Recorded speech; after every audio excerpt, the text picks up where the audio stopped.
The vicious and devastating cycle of violence in Iraq between Sunni and Shia groups is an all too frequent reminder of the dangers of sectarian conflict. With that in mind, it is perhaps not surprising that the differences between these communities are frequently blamed for tension between Muslims not just in the Middle East but elsewhere too.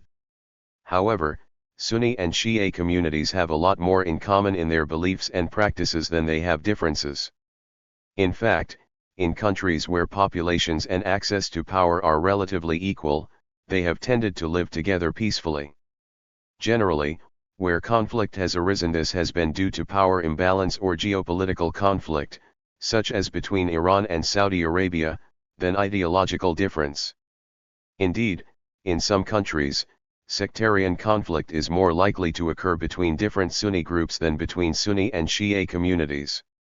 Shias make up about 10%, approximately 162 million, of the global Muslim population and form a majority in 5 countries: Azerbaijan, Bahrain, Lebanon, Iran, and Iraq. Similarities. The following central Islamic beliefs and practices are shared by both communities. Qur'an. All Shia and Sunni Muslims accept the centrality of the Qur'an.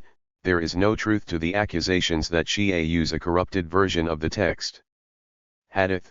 Shia and Sunni Muslims both draw on the Hadith, although tend to favor different collections of sayings. 5 Pillars of Islam. Both groups also accept the 5 Pillars of Islam: Shahada, the declaration that there is no God but God, and Muhammad is his messenger; Salah, prayer; Zakat, charitable giving; Sawm, fasting in the month of Ramadan; Hajj, pilgrimage to Mecca.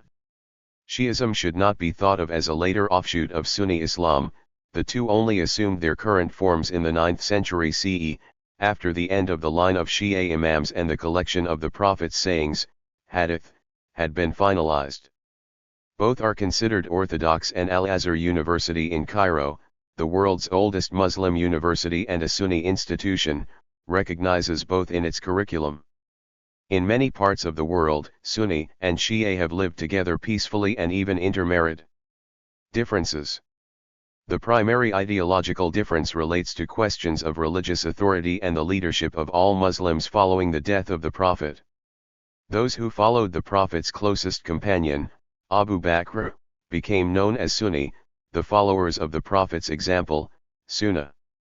Those who followed the Prophet's cousin and son-in-law, Ali, became known as Shia, the followers of the party of Ali, Shi'atu Ali. Sunnis focus on following the Prophet's example, whereas Shia focus on the lineage of Muhammad's family through a series of Imams. Since the 1970s, and especially since the Iranian Revolution in 1979, there has been growing tension between Sunni and Shia communities in parts of the Middle East. The Iranian Revolution led to the rise of a Shia theocracy which has since supported Shias in Iraq, Saudi Arabia, and Bahrain, as well as supporting Hezbollah, Lebanon, Hamas, Gaza, and the Syrian regime of Bashar al-Assad. Shia-dominated governments in Iraq and Syria have committed violence against Sunni populations. Likewise, the foundational alliance between Wahhabism and the rulers of Saudi Arabia has seen Shia movements marginalized there, and Shia communities in Iraq have been subjected to extreme violence at the hands of the Sunni ISIS. Further afield, tensions between Sunni and Shia communities are reported to be on the increase in diasporic communities in the West. In 2013, one demonstration led by the Sunni preacher Anjem Chaudhry in the UK included banners which proclaimed that Shia were the enemies of Allah. Sectarian violence in Iraq and Syria has fueled tensions in the UK, with divisions hardening in places like student societies. However, it is worth noting that Wahhabist influence has also led to hardened divisions within Sunni Islam too. Understanding the basic differences and similarities between Sunni and Shia Islam is an essential step towards basic religious literacy in a world where ignorance of major religions is a significant disadvantage. It is also helpful in understanding tensions between communities not only in the Middle East but in the West too. Though the two main sects within Islam, Sunni and Shia, agree on most of the fundamental beliefs and practices of Islam, a bitter split between the two goes back some 14 centuries. The divide originated with a dispute over who should succeed the Prophet Muhammad as leader of the Islamic faith he introduced. Today, about 85% of the approximately 1.6 billion Muslims around the world are Sunni, while 15% are Shia, according to an estimate by the Council on Foreign Relations. While Shia represent the majority of the population in Iran, Iraq, Bahrain, and Azerbaijan and a plurality in Lebanon, Sunnis are the majority in more than 40 other countries, from Morocco to Indonesia. Despite their differences, Sunni and Shia have lived alongside each other in relative peace for most of history. But starting in the late 20th century, the schism deepened, exploding into violence in many parts of the Middle East as extreme brands of Sunni and Shia Islam battle for both religious and political supremacy. The aftermath of Muhammad's death. The roots of the Sunni-Shia divide can be traced all the way back to the 7th century, soon after the death of the Prophet Muhammad in AD 632. While most of Muhammad's followers thought that the other elite members of the Islamic community should choose his successor, a smaller group believed only someone from Muhammad's family, namely his cousin and son-in-law, Ali, should succeed him. This group became known as the followers of Ali, in Arabic the Shi'at Ali, or simply Shia.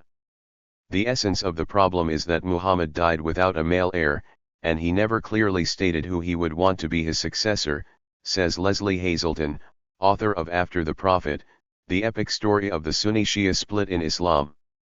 This was important, because by the time he died, he had basically brought all the tribes of Arabia together into a kind of confederation that became the Ummah, the people or nation of Islam.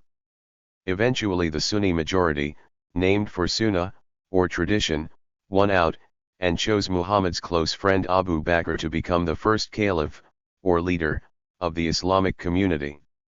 Ali eventually became the fourth caliph, or Imam, as Shiites call their leaders, but only after the two that preceded him had both been assassinated. Ali, himself, was killed in 661, as the bitter power struggle between Sunni and Shia continued. At stake was not only control of Muhammad's religious and political legacy, but also a great deal of money, in the form of taxes and tributes paid by the various tribes united under the banner of Islam. This combination of money and power would only grow. Within the century after Muhammad's death, his followers had built an empire that stretched from Central Asia to Spain. In 681, Ali's son Hussein led a group of 72 followers and family members from Mecca to Karbala, present-day Iraq, to confront the corrupt Caliph Yazid of the Umayyad dynasty. A massive Sunni army waited for them, and by the end of a 10-day standoff with various smaller struggles, Hussein was killed and decapitated, and his head brought to Damascus as a tribute to the Sunni Caliph. It was obviously intended by the Umayyads to put the definitive end to all claims to leadership of the Ummah as a matter of direct descendants from Muhammad, says Hazelton. Of Hussein's death, and the death of all the surviving members of Muhammad's family, at Karbala. But of course it's not what happened. Instead, Hussein's martyrdom at Karbala became the central story of Shia tradition, and is commemorated yearly as Ashura, the most solemn date on the Shia calendar. Learn how the Arab Spring started in Tunisia in 2011, causing a ripple effect of democratic demonstrations in countries throughout the Middle East and North Africa. Discover how the use of technology helped spur on revolution, both good and bad.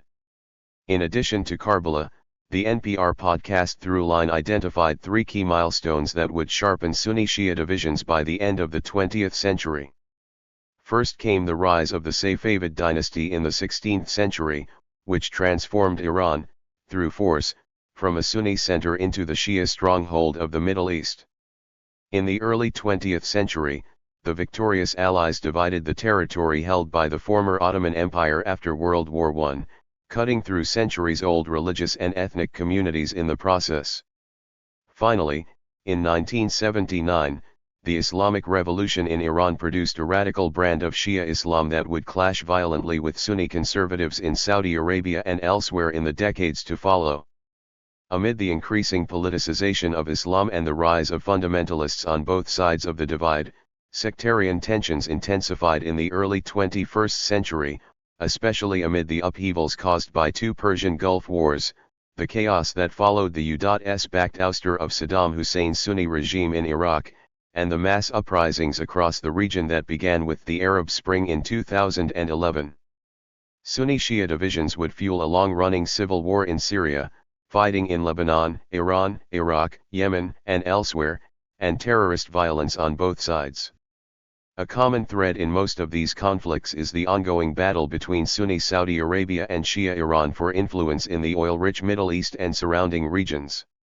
Despite the long-running nature of the Sunni-Shia divide, the fact that the two sects coexisted in relative peace for many centuries suggests their struggles may have less to do with religion than with wealth and power. Sunni Muslims are the larger of the two main branches of Islam. Sunni Islam is also referred to as Sunnism, people of the example, of Muhammad, and the community.